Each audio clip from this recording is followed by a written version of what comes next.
a day I still remember that I asked my manager that I want to host a team meeting, and they were like very short meeting. But my manager said that okay, we don't have that much of time for you. You will take your time and you're gonna stammer, and it is a very short meeting. So let me do that.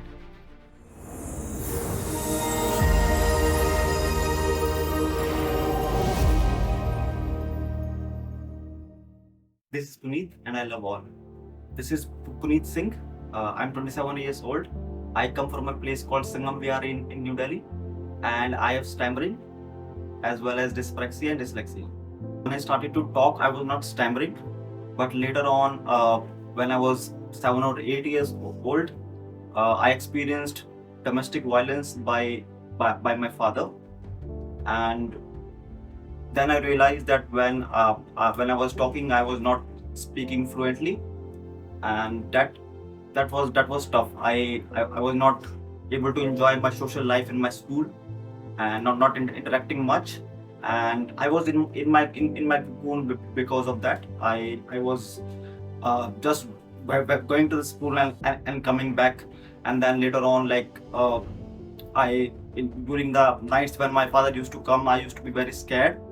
So all of these challenges, that really was multiplied by the poverty that we were facing, and especially like when I was not able to talk, I need to go out and earn myself some money as well, because my father was not earning as well.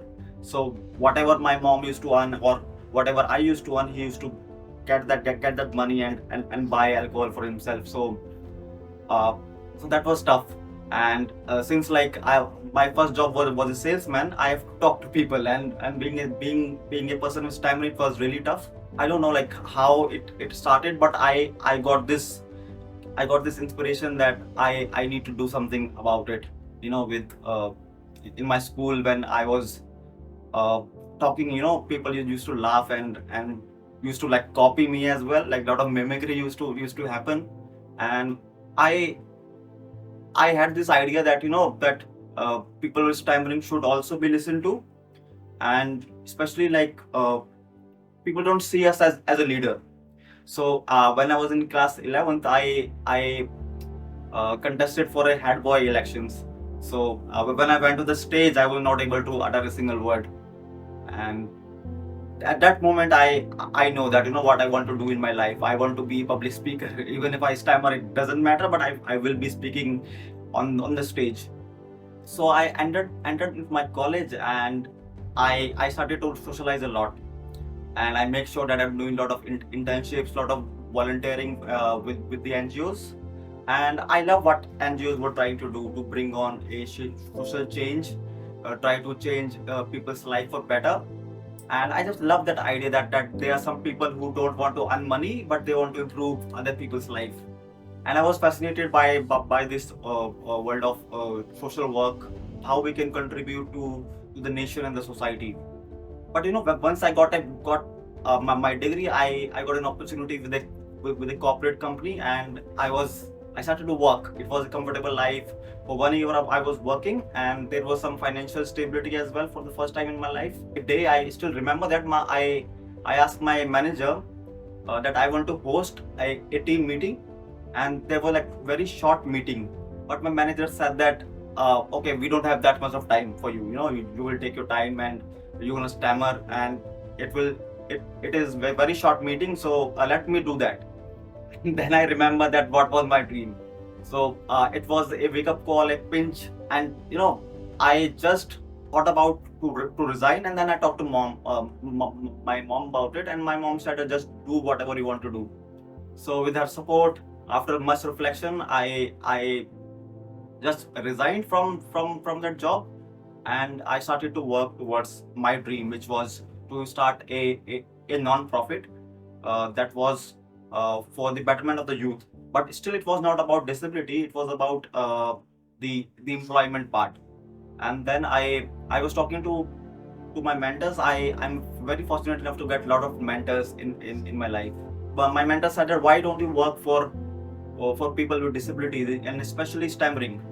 I think you can be an example as well, and like you should do something about it because it's been your dream.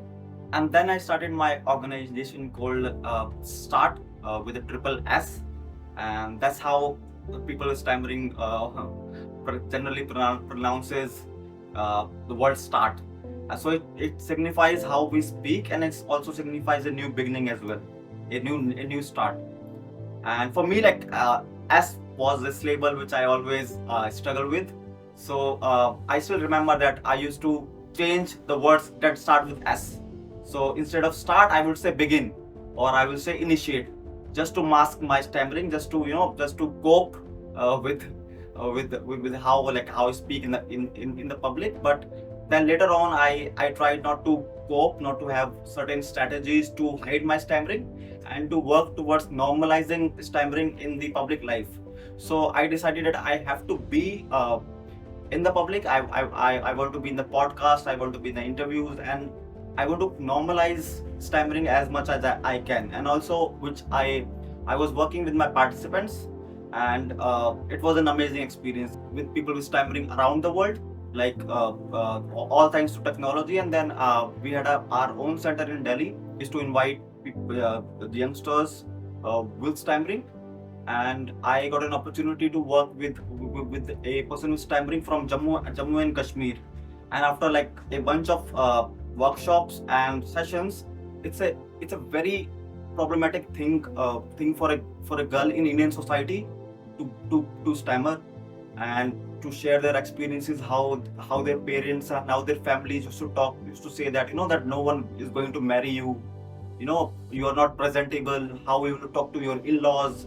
And coming from a low income families, and then facing all of these bullying at home and outside as well, I think the life of girls and women with stammering is even more problematic. And I bet you haven't met a girl with stammering in a public space. And I was in the Indian Stammering Association as well, and the whole the society, the whole organization was very supportive when I started my own organization. And then from that moment I realized that almost 20 girls registered for this workshop, but no one appeared. So that was another observation that gender plays a whole lot of part in disability as well. And being a male with a disability is different to being a female with a disability, or maybe other genders with disability as well. Talking about our impact, we were recognized by the Commonwealth, and we were the only organization that got selected out of 56 countries.